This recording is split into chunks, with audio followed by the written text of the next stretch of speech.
उनको लगा कि ये सब मर चुके हैं, तो उनका एक जो पाकिस्तानी जो कमांडर था उसने अपने जवानों को आदेश दिया कि इनको रीचेक करो, इनमें से कोई जिंदा तो नहीं है। तो उनके पाकिस्तान के 2 सैनिक आए, आकर के हमारे जवानों के शरीर के अंदर गोलियां दागने लगे। तो मैं बेहोश था, लेकिन इतना बेहोश नहीं था कि उनको सुन ना सकूं या देख ना सकूं।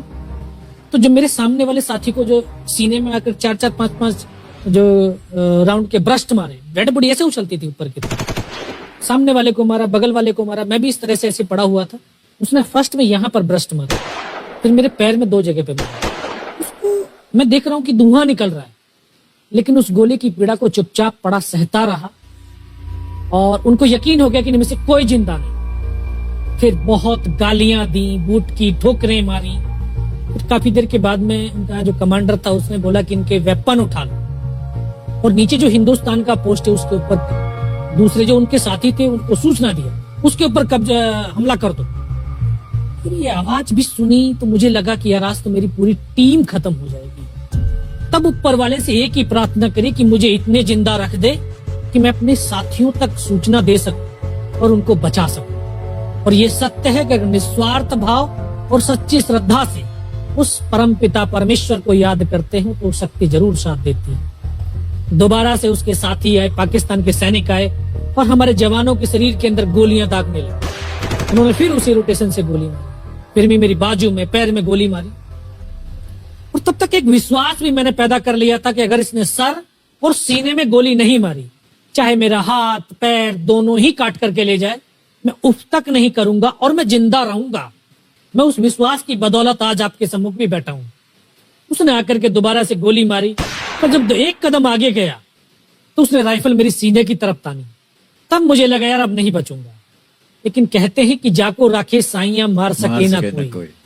और ये इस देश को हम भारत माँ बोलते हैं। जब तो बच्चे थे एहसास नहीं था, आज पता चलता है इसको माँ क्यों बोलते हैं, क्योंकि ये भारत माँ जैसा दायित्व और कर्तव्य का निर्वाह भी करती है। ये अपने बेटों की वीरता, शौर्य और पराक्रम को कभी दफन नहीं होने देती है। वाह क्या बात। तो शायद इस माँ भारती ने मुझे चुना होगा कि उसके बेटों ने जो शौर्य, वीरता और पराक्रम दिखाया उसको दुनिया तक पहुंचा सकूं। जब उसने गोली चलाई तो यहाँ पर पर्स में 5-5 रुपए के कुछ सिक्के भी थे। जब गोली जाकर के सिक्कों पे टकराई तो मुझे भी आभास हुआ कि तो मर गया हूं। पाकिस्तान का दूसरा सैनिक आया, उसने आकर के मेरा AK-47 उठाया और वापस मुड़ा तो उसका पैर मेरे पैर से टकराया हो।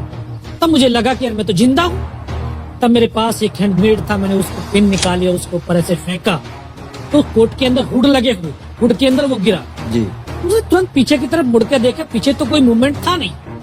तो जब तक वो ग्रेनेड को निकाल पाता ग्रेनेड फट गया, यहाँ से उसका पूरा सर उड़ा और वो हमारे ऊपर आकर के गिरा।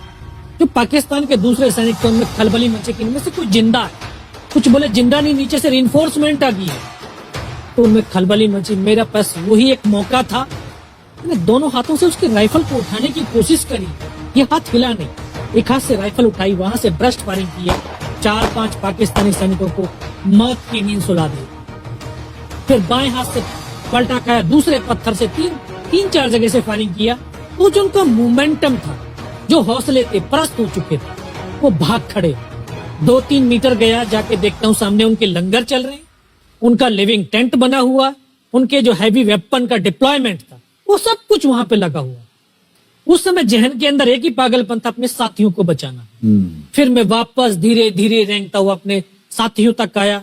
फिर मुझे लगा कि इनमें से हो सकता है मेरी तरह कोई साथी होगा, जिंदा होगा। उनको देखा, किसी का सर फटा हुआ था, किसी के फेफड़े निकले हुए थे। बहुत देर बैठकर रोया भी, फिर अपने आप को संभाला। चारों तरफ बर्फ ही बर्फ, पहाड़ी पहाड़। ये भी पता नहीं कि हिंदुस्तान किधर है, पाकिस्तान किधर है। 2.5 साल की सर्विस, 19 साल की उम्र, न उम्र का तजुर्बा न सर्विस का अनुभव, जाऊं तो जाऊं कहां।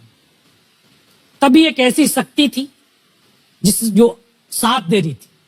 जब इसी शक्ति का आवाज हुआ, उसकी आवाज का आभास हुआ कि बेटा इस नाले से नीचे लुढ़क जा, मैं बहुत 500 मीटर लगभग नीचे रोल करता हुआ आया और अपने साथियों जो नहीं चढ़ पा रहे थे दुश्मन की भारी फायरिंग की वजह से, वहां तक पहुंचा। फिर उन्होंने मुझे पकड़ा, वो फर्स्ट एड दिया। फिर वहां से जो हमारे कमांडिंग ऑफिसर थे कर्नल कुशाल चंद ठाकुर, फिर उनको सूचना दिया। तो ये लगभग 1:30-2 बजे का समय था। वहां से फिर कमांडिंग ऑफिसर तक मुझे ले जाया गया। फर्स्ट एड तो हुआ, लेकिन ब्लड इतना निकल चुका था कि दिखाई देना बिल्कुल बंद हो गया था। जब उनके पास पहुंचा तो उन्होंने बोला, बेटा मेरे को पहचानता मैं कौन हूं? बस अब आवाज सुनाई दे रही है। बोला, मैं तेरा commanding officer colonel Kushal Chand Thakur. मैं, जय हिंद साहब, बहुत तेज सर्दी लग रही है। तो उनका जो लिविंग टेंट था उसमें के अंदर लेटाया, 3-4 स्टॉप जलवाए, थोड़ी सी गर्मी महसूस हुई। बाकी साहब थोड़ा सा पानी पिला दो। बोला ठीक है, पानी पिलाते हैं। तभी डॉक्टर साहब आए गए, उन्होंने ग्लूकोज की बोतल पिलाई, थोड़ी सी एनर्जी महसूस हुई। उन्होंने बोला, बेटा कुछ बता सकता हूँ? कहा सब बता सकते हैं। तो उनको बताया कि सर ऊपर ये घटनाक्रम हुआ है और ये वहां की इंफॉर्मेशन है। तो लास्ट में उन्होंने बोला कि बेटा जवान की रिक्वायरमेंट क्या है? मैं कहा साहब जवान की रिक्वायरमेंट एम्यूनिशन और फील्ड पट्टी की है। बोला खाने के लिए नहीं चाहिए? सर भूख नहीं लगती। बस इतना कहते कहते तभी डॉक्टर ने कौन सा इंजेक्शन लगाया, फिर मुझे पता नहीं कहां पर हूं। फिर होश आया 3 दिन बाद, देखा ऊपर पंखा चल रहा है। पता चला कि 92 बेस हॉस्पिटल श्रीनगर, और वहीं से मुझे बेस हॉस्पिटल दिल्ली रेफर कर दिया और 16 महीने तक उस हॉस्पिटल में रहा। 16 महीने तक आपका इलाज चलता रहा? जी। और वहीं पर हॉस्पिटल में ही मुझे पता चला कि 15 अगस्त 1999 को जब ये परमवीर चक्र का जो अनाउंसमेंट हुआ तो वो वहां पर ही मुझे पता चला। क्या है सर?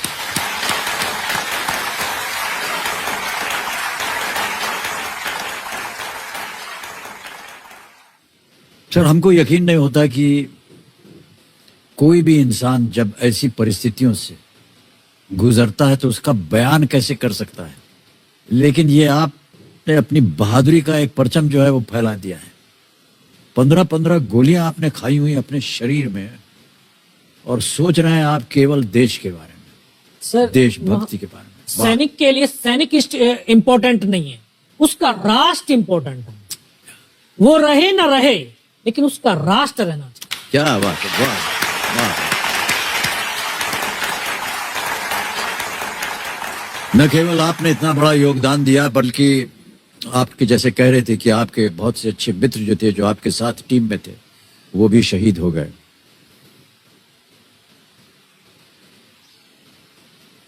कठिन है सर बहुत इस चीज को दोहराना, इस चीज को आपके मुख से सुनना। अद्भुत है सर, अद्भुत है। बहुत बहुत शुभकामनाएं, बहुत बहुत शुभकामनाएं।